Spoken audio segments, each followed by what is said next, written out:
Estimados alunos, vamos fazer a correção do PET 1 da terceira semana.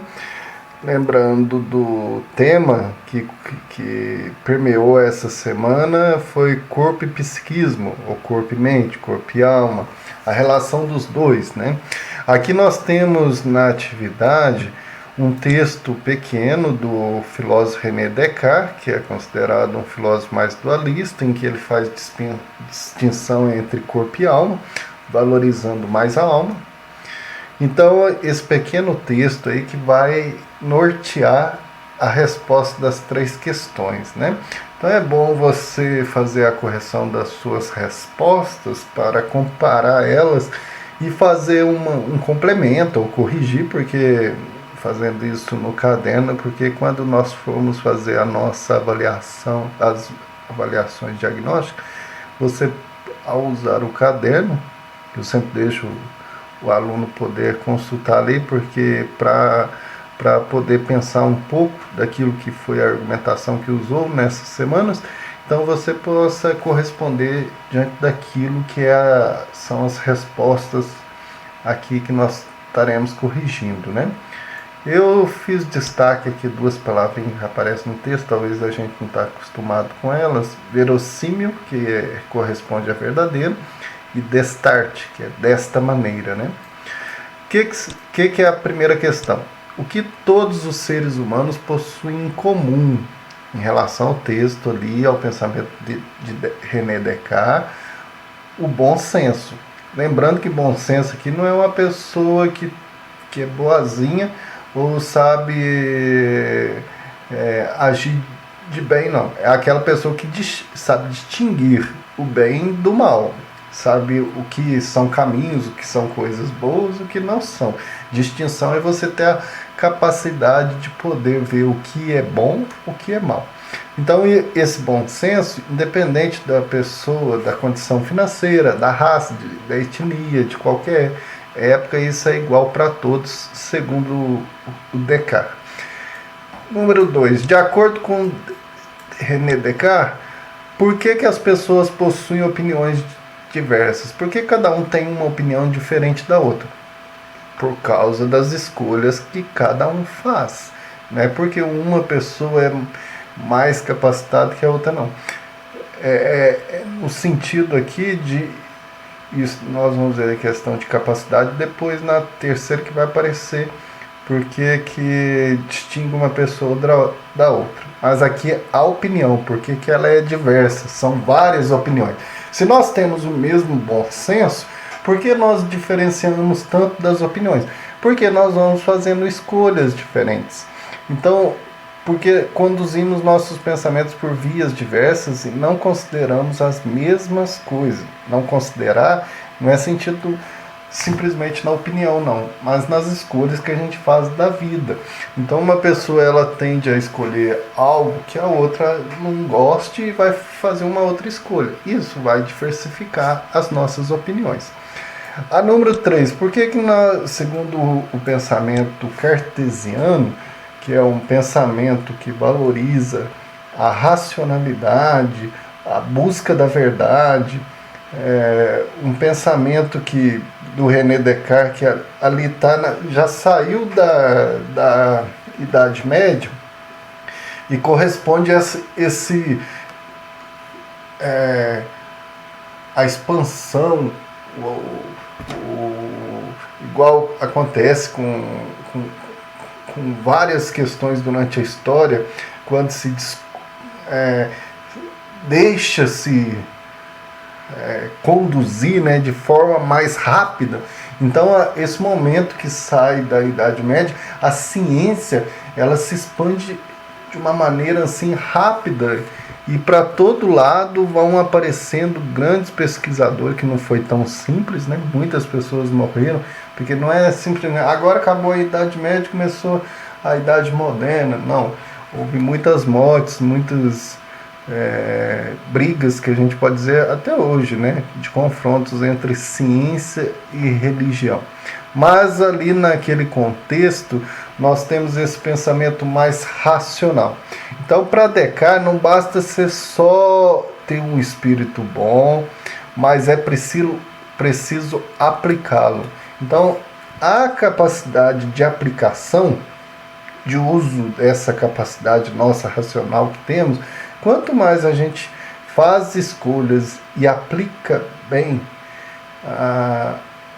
o nosso pensamento, as nossas ideias, projeta na vida aquilo que nós temos como capacidade racional, mais a gente vai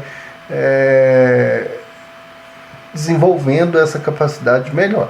Então, tem pessoas que vão aplicar bem, outras não, outras vão deixar. Então, isso que faz distinguir. Distinguir, assim, uma pessoa é assim, a outra pessoa é de outra maneira, ou é mais ou é menos, né? Então, essa distinção, ela vem pela aplicação que a gente tem, podemos dizer, do conhecimento, né? Melhor ou pior, depende disso.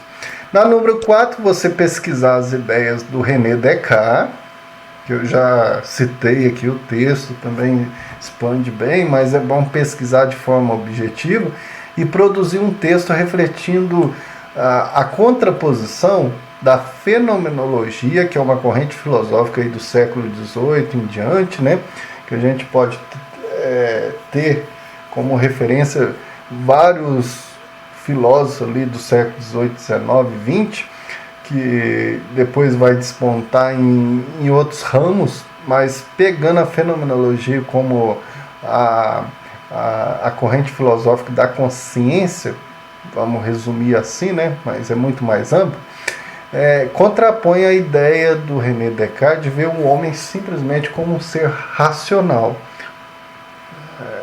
meio que igual máquina, né? Então, para René Descartes, é responsável pelo desenvolvimento do racionalismo cartesiano, segundo o qual o homem não pode alcançar a verdade pura através de seus sentidos. Então, ele valoriza mais a razão. Os sentidos muitas vezes nos enganam. Eles são importantes, sim, mas o foco maior é a razão. Então, as verdades residem nas abstrações, ou seja, nos ideais, no idealismo, nas ideias, né?